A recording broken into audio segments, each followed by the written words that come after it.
COVID. Good evening. Hello, everybody. Today we read, my very good friend, Chigozie, and my mother. We all read from Daniel chapter 8 today and Proverbs chapter 27. So we'll go from right to left. You can start off with what you liked in whatever chapter you're in right now. Proverbs, go ahead. The first verse. First verse? The first verse I liked was verse 20 in Proverbs 27. Death and destruction are never satisfied, and neither are the human eyes. And the reason I said that was because today Tim sent me a article about how a 2-year-old was killed, and in this time, black people are an endangered species, and death and destruction are never satisfied. People die every day, and it's just wrong. It's just bogus. And then the second verse I liked in that Proverbs 27 was verse 24, for the riches do not endure forever, and a crown is not secure for all generations. And basically, to me, that meant that, like, I have to work hard for my generations to come so that they could be set for their lives. And they have to work too. All right, man. All right. That was very good, man. And I like verse 10. Do not abandon your friend or your father's friend. Do not go to a relative's home when you are in trouble. A neighbor living nearby is better than a relative far away. So that verse can go two ways. Like, you can go to seek people's help. It may not be a person who maybe looks like you, but they may still have wisdom. It could be a young person or older person. It doesn't have to be in your age bracket or your race or your gender.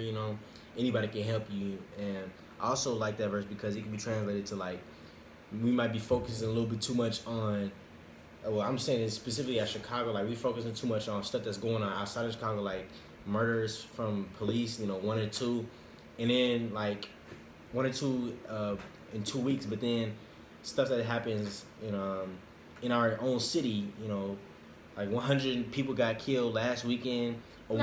Killed, shot. Yeah, shot, my bad.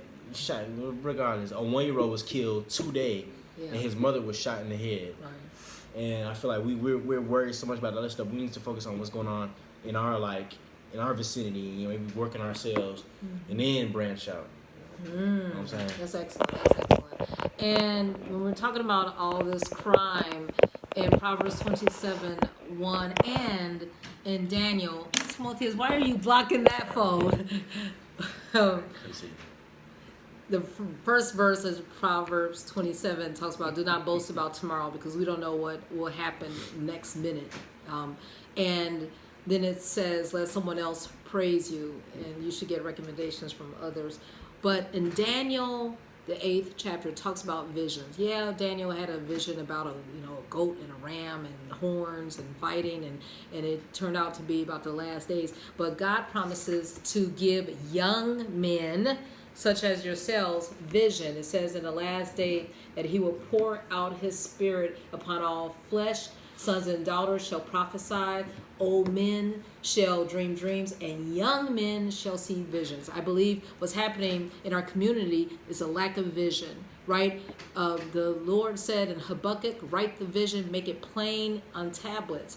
And without a vision, people perish where there isn't any type of direction. So the Lord will plant goals and dreams in young men, in young women in this generation. Anything else from Daniel 8? Yeah, it's about seeking the Lord, and he will pour out. And in 1 Samuel 3:1, it says the visions were rare during those days. But during this day, in this time, vision is applicable and is prevalent as long as we listen to the Lord. Have a good evening. Good night.